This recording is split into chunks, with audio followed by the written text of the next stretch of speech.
ٹھیک ہے, قوموں کی آزادی کی ہسٹری دیکھ لیں. یورپ آج جس یورپ کی ہمارا جو سو کالڈ جو ہے وہ پرائم منسٹر بات کرتا ہے, اس یورپ کی ہسٹری پڑھیں نا. 1939 تک, زیادہ دور کی بات نہیں ہے, 1939 تک یورپ ایک وحشی یورپ تھا, ایک غلیظ یورپ تھا, ایک بیمار یورپ تھا, گندا یورپ تھا. انسانیت نام کی چیز نہیں تھی, بھوک, افلاس, غربت ان کا ناشتی تھی.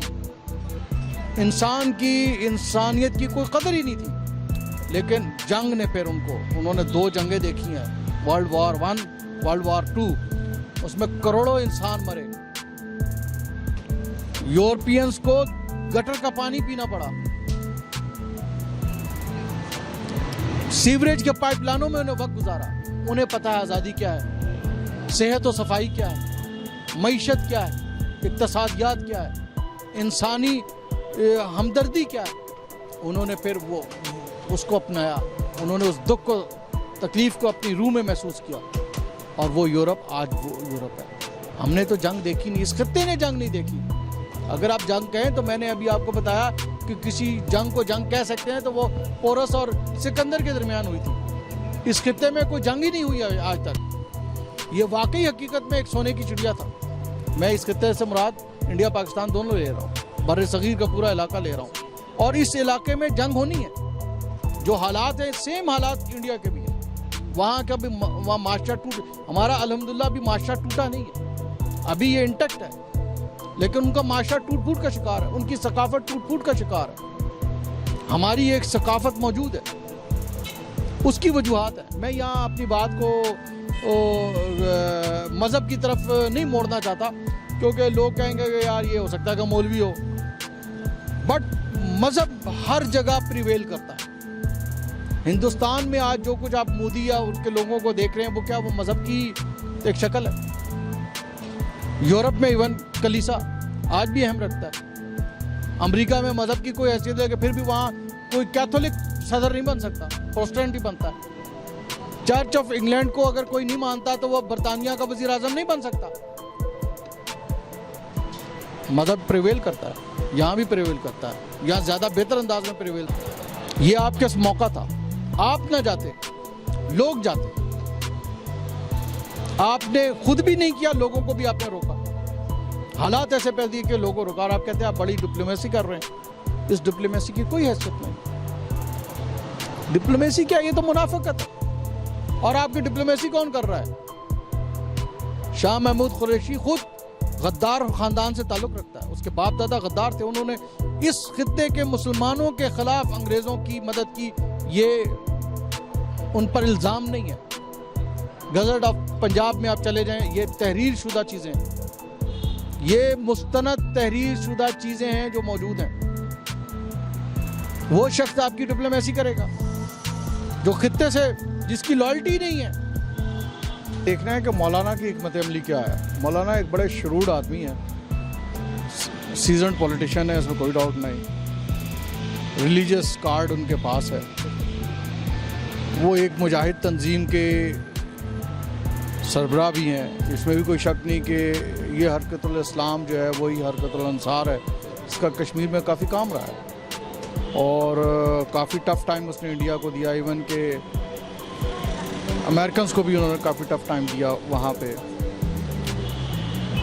آج وہ مایوس ہے کہ عمران خان صاحب کشمیر کا مسئلہ حل نہیں کر سکیں گے, حل نہیں کرنے. عمران خان کشمیر کا مسئلہ حل نہیں کر سکتا, اس میں کوئی ڈاؤٹ نہیں. بات کرنا اور چیز ہے, عمل کرنا اور چیز ہے. قومیں سیکھتی ہیں. ان صدر صاحب نے بڑا مشہور واقعہ, لوگوں کو پتہ ہے, آپ کسی پوچھ لینا, کہ انہوں نے وہ یہی صورتحال ہوئی تھی انڈیا پاکستان کے درمیان, تو انہوں نے کرکٹ ڈپلومیسی کا جو ہے نعرہ لگایا تھا, اور وہ انڈیا گئے تھے. واپس چلتے وقت انہوں نے اس وقت کے وزیر اعظم, جو انڈیا کا وزیر اعظم تھا, راجیو گاندھی, اس کے کان میں کچھ بات کی تھی. یعنی کان سے مراد یہ ہے کہ اس کو سرگوشی کی تھی اس نے. دنیا کہتی ہے کہ اس سرگوشی کو سننے کے بعد راجیو کو پسینہ آ گیا تھا, اور انڈیا کی وہ فوجیں جو پاکستان کے بارڈر پہ لگی ہوئی تھیں, اور وہ بس یہ تیاری تھی کہ آج جنگ ہو تو کل جنگ ہو, تو ایک دم وہ فوجیں پیچھے ہو گئیں. لوگ کہتے ہیں کہ اس وقت کے جو صدر پاکستان تھے, انہوں نے جو بات کی, اور وہ انڈیا اس کی بات سے یقیناً وہ بات کی انہوں نے، لیکن اس کا دوسرا پہلو نہیں پتا کسی کو کہ وہ بات جو اس نے کی تو اس کے بعد وہ دوسرا پہلو کیا ہوا جس کی وجہ سے راجیو کو یقین ہو گیا کہ اگر انڈیا کی فوجیں پیچھے نہ ہٹی بارڈر سے، نارملائز نہ ہوئی، تو واقعی انڈیا پاکستان جنگ ہو سکتی ہے اور یہ جنگ کے بڑے بھیانک نتائج نکلیں گے۔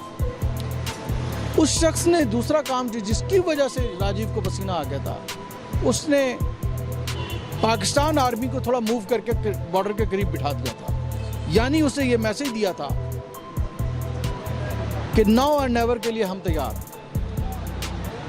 اور اس کے عمل نے راجیو کو کہا کہ یہ جنگ سے ٹلے گا نہیں، یہ جنگ کرے گا۔ اور جذبہ ایمانی، بہرحال مسلمان میں ایک جذبہ ایمانی تو ہوتا ہے، بندہ وہ ہوتا ہے کہ لڑ کے مر جاتا ہے، آنر رہتی ہے۔ پورس اور سکندر کی جنگ کا یہ ہم مثال دیتے ہیں، یہ ہمارے علاقے کی مثال، زمانے قدیم کی مثال ہے۔ اس کو 3-4 ہزار سال ہو گئے ہیں تقریباً، یا اس سے کچھ کم، لیکن وہ جنگ لڑا تھا، ہار گیا تھا، مگر اسے بے جگری سے جنگ لڑا تھا، سکندر کا اس نے مقابلہ کیا تھا۔ آپ دیکھیں، آپ خود محسوس کریں، دنیا آپ جائیں، لوگوں سے پوچھیں، سینئر لوگوں سے پوچھیں، شہریوں سے پوچھیں، سروسز کے لوگوں سے پوچھیں، تو کہنا ہم یہ کام کر، وہ تیاری کر رہے ہیں، ہم نے وہ اقوام متحدہ میں کہا، یہ سب بیکار باتیں ہیں، یہ بزدل قوموں کی علامت ہے کہ ہم فلاں کے بعد فلاں، نتھنگ۔ ہم تو اس قوم سے تعلق رکھتے ہیں کہ ہماری تعلیمات تو ہیں ہی یہ، ہم ہتھیار اٹھاتے ہیں تو انسانیت کے لیے، دنیا ہتھیار اٹھاتی ہے انسانیت کو برباد کرنے کے لیے، ہمارے یہاں تو ہمیں حکم ہے کہ آپ نے ہتھیار اٹھانا ہے مظلوم کے حق میں، ظالم کے خلاف۔ کشمیر جب ہم اسے کہتے ہیں یہ ہماری شہرک ہے، تو پھر یہ شہرک ہونی چاہیے تھی۔ میری شہرک کو آپ ہاتھ لگاؤ نا ذرا، اب تو مذاق میں لگاؤ گے تو میں آپ کی گردن توڑ دوں گا، کم سے کم توڑنے کی کوشش کروں گا، میں کر سکوں نہ کر سکوں، ظاہر ہے کہ یہ میرے جسے، میری جسم کی طاقت پر منحصر ہے، مگر میں کروں گا، میں یہ نہیں دے، میں انتظار نہیں کر، ہاں ورنہ نہیں، مر جائیں گے۔ موت ایک اٹل حقیقت ہے، یا آپ نے مرنا نہ ہونا تو کوئی راستہ نکلتا ہے کہ یار ہم یہ حکمت لڑا لیں گے، لیکن ہمیں پتہ ہے الٹیمیٹ ہمارا اینڈ موت ہے، آج آ جائے، 10 سال بعد آئے، 100 سال بعد آئے، موت نے آنا ہے، یہ ہم دیکھتے آ رہے ہیں، یہ ہزاروں سالوں کی تاریخ ہے کہ جو پیدا ہوتا ہے مرنا ہے، تو پھر عزت کے ساتھ مرنا چاہیے، یا ذلت کی زندگی گزارنی چاہیے؟ موت تب بھی ہے، ذلت کی موت یا عزت کی موت، ذلت کی زندگی یا عزت کی زندگی؟ اب ہم ذلت کی زندگی بسر کر رہے ہیں۔ کشمیر کا مسئلہ تو اتنا اللہ تعالیٰ نے آپ کو موقع دیا تھا 5 اگست کو کہ آپ یہ تو یوں سمجھے کہ یہ تو بالکل جھولی میں گر گیا اس کا حل، انڈیا نے وہ تمام راستے، بیریئر ہی ختم کر دیے۔ ریگولر آرمی نہ صحیح، ہمارے ملک میں بہت مجاہدین موجود ہیں، ویل ٹرینڈ، تربیت یافتہ موجود ہیں، جنہوں نے بہت سارے اسکاؤٹس موجود ہیں، مجاہدین موجود ہیں، عوام موجود ہے، وہ اس جنگ میں اپنے بھائیوں کا کردار جو ہے آزادی کے لیے جو ہے وہ اعلان جہاد کر سکتی تھی، بڑی سسٹمیٹک جہاد کر سکتی تھی۔ کیا کشمیر کا یہ جہاد جو ہے پاکستان آرمی نے اس کو برقرار رکھا ہے؟ وہی سویلین لوگوں نے برقرار رکھا ہے نا، وہی جانے دیتے ہیں نا۔ انڈیا کی ریگولر آرمی، اتنی بڑی آرمی کو انہوں نے ناکو چنے چپوا دیے، گھٹنے ٹیکنے پہ مجبور کر دیا۔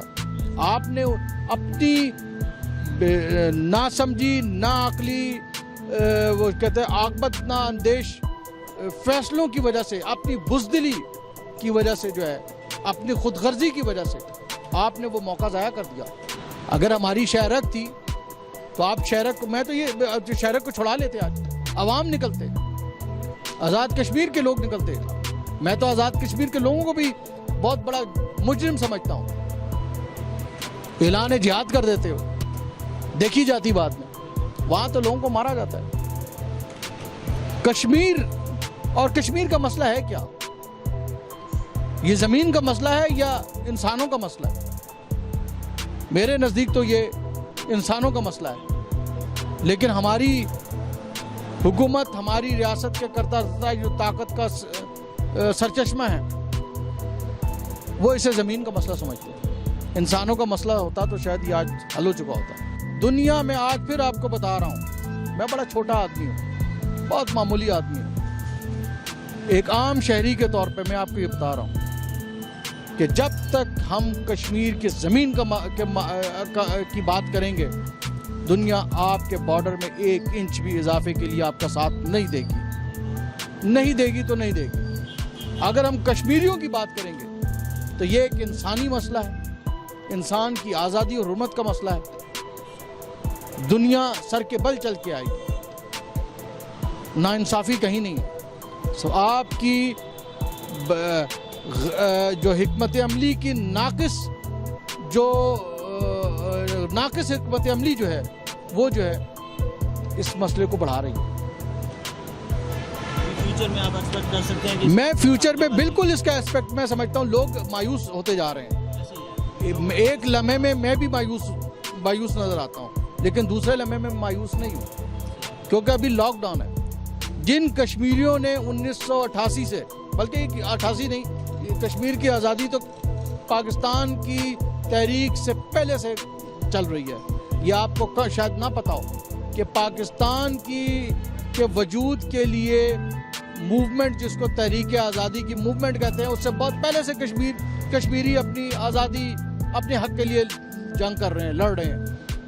مختلف, کبھی وہ مہاراجہ سے لڑتے ہیں, اس کی فوج سے لڑتے ہیں, کبھی انگریزوں سے, سکھوں سے لڑتے ہیں, کبھی کسی سے لڑتے وہ یہاں تک پہنچ گئے, وہ لڑ رہے ہیں. اور جب جو ہی آج نہیں 10 دن بعد اور 100 دن بعد اور سال بعد یہ لاک ڈاؤن انڈیا کو ختم کرنا ہی ہوگا. یہ ختم کرنے پہ وہ مجبور ہوگا. حالات ایسے ہو جائیں گے کہ وہ مجبور ہو جائے گا. تب کیا ہوگا؟ کشمیر میں بلڈ شیڈ ہوگا اور کشمیریوں کو اپنی جان کی قربانی دینی ہوگی. لیکن اس کے بدلے میں آزادی کا سورج بھی طلوع ہوگا. یہ میرا ایمان بھی ہے, تاریخ بتاتی بھی ہے. یہی تاریخ سبق اسے سکھایا اس نے, تاریخ میں یہی کچھ ہے.